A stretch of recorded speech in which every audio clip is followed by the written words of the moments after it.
The meet and the greet. This is where it all happens because your customers know right out of the gate if they really want to buy from you or not. Their wall, their defense is up here right now. You have to lower that very fast. My goal was always to make them laugh or smile within the first 15 seconds or so of meeting them. How do you do that? If there's a man and a woman, you always want to meet and shake the woman's hand first. You want to win her over right out of the gate. And then you shake the man's hand. Always do that first. It's just etiquette. So please start out the meet and the greet looking good like we talked about in a different video. You got to have the mindset that you're going to sell these people, and then you walk up to them and you open their door for them, meaning like if they're coming inside the dealership, if you're meeting them out there, you're going to go up, a big smile on your face like you're having the best day of your life, and you're literally going to meet them. You introduce yourself to them and you shake their hand. Hey, good morning. My name is Brent Lovall. Welcome to Volkswagen in Clarksville. How can I help you? And then they're going to introduce themselves. They're going to say something. And if they don't introduce themselves, and what is your name? Awesome. Pleasure meeting you. I'm super excited that you gave me the opportunity to help you get the perfect car today. That's what you want to do. You want to go out there and meet the people and win them over right out of the gate. How do you build a connection right out of the gate and get these people to laugh or smile within the first 10, 15, 30 seconds? You compliment them. If it's her, and I point out to my wife, if she has a purse on, my wife would love that purse. Oh, awesome. Yeah, I can see that you're a Louisville, Kentucky, or that you're a Louisville fan. Me too. Oh, you're a Kentucky fan. I'm a Louisville fan. Don't hold that against me. There's all kinds of things that you can do just to break the ice really fast right out of the gate to get these people to laugh or smile. You might say something about the car they drove up in, the shoes that they have on. There's all kinds of things that you can do to relate to these people. The meet and the greet, we've all heard this. Don't judge a book by its cover, but it's not that way in sales. Your customer is literally right now when you're meeting them, sizing you up and down, figuring out if they want to buy from you or not. Are you a professional? Do you greet them like a professional? So many times people walk up, just shake their hand, or they'll not even customer. I can't tell you how many times I've seen this and it drives me nuts. Customer walks into the dealership. The salesperson doesn't even go behind and like walk around the desk to meet them. The barrier's right here. They reach over to no. You need to walk up to these people. You need to provide service. You need to win these people over right out of the gate. This was always what my goal was. Yes, right out of the gate, literally make them like me. And then right after that, I'm going into it. There's two different areas that you're going to do the meet and the greet. One of them is outside on the lot. The other is the inside. They're going to walk inside your dealership. So let's just say that you're out there on the lot, you meet these people. Again, shake the woman's hands first, then go to the man, relate to them, introduce yourself, all that good stuff. And then if they are there on a specific vehicle, I always told my salespeople, go grab the keys, get their ID, get their phone number, and take the vehicle on a test drive. If they don't know what vehicle they want, my goal was always to get them inside the dealership. And I would ask questions, let's just say again, they're outside. And I want to get them inside. Awesome, awesome. Once you introduce themselves, they tell you what they're looking for. I'm looking for a truck. All right, perfect. New or used? I'm looking for a used. Okay, open to new as well. If I can fit it in my monthly budget. Okay, perfect. What I'm going to do is I'm going to help you get the perfect vehicle. We're going to go inside, sit down, and I'm going to get you a glass of water. And then we're going to literally help you get the perfect car. Follow me this way. I love using the word follow me this way is because I'm controlling the narrative. I'm controlling the direction of where this deal is going. So when I'm walking to the dealership, I open the doors, they go in. I don't just say have a seat anywhere. I literally direct them where I want them to sit. Have a seat right here. And then while you're having a seat, pull out their chairs, be courteous. I'm going to go get y'all 2 waters. I'll be right back.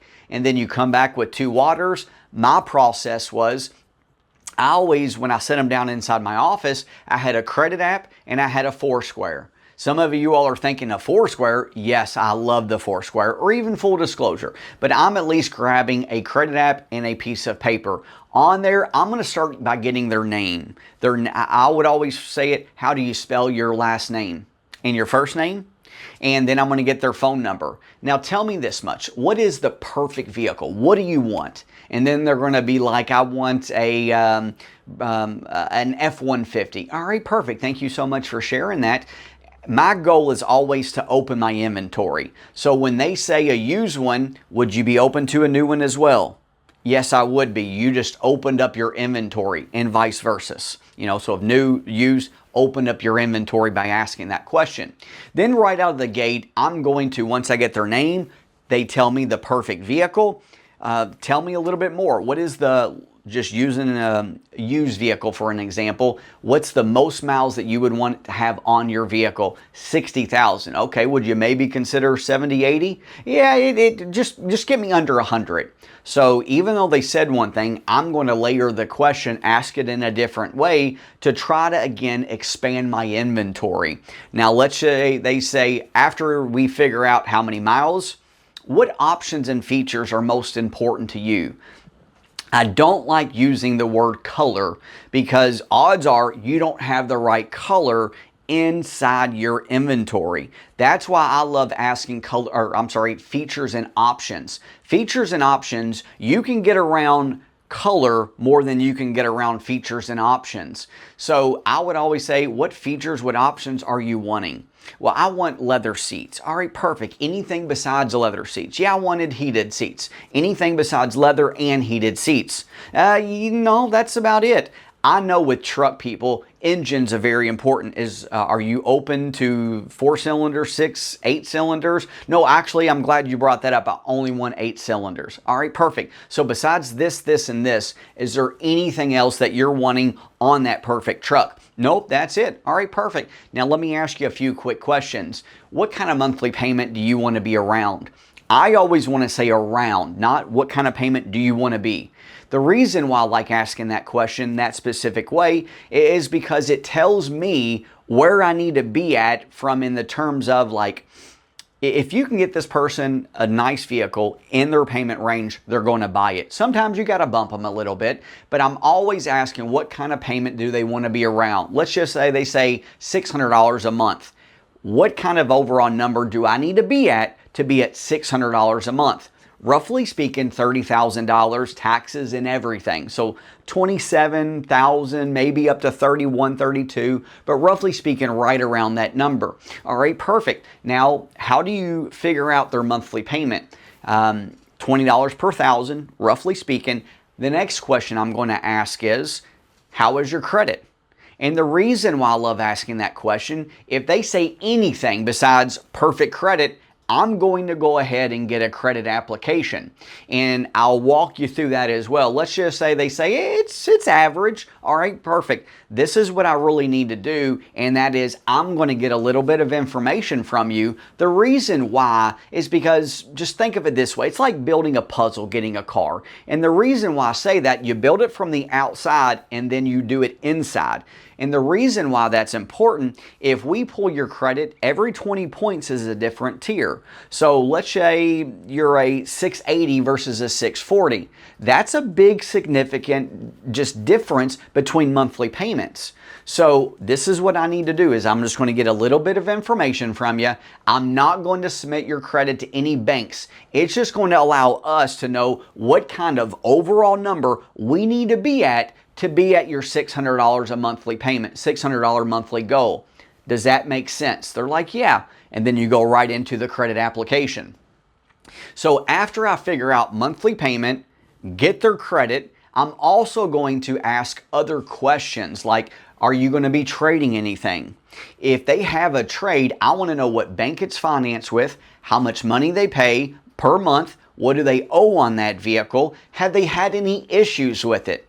The reason why I love asking, have they had any issues with it? If they're still making monthly payments, and they have a warranty, it tells me they're probably going to buy another warranty. Or no, they didn't buy a warranty and then they got hit with a engine which cost them $6,000 that they had to personally pay for. So all of this is setting me up for the later part of the deal, even finance. So ask great questions, and the better questions you ask in this process, you're going to do great. I'm also going to ask, once I help you get the perfect truck in your payment range, will you buy it right now?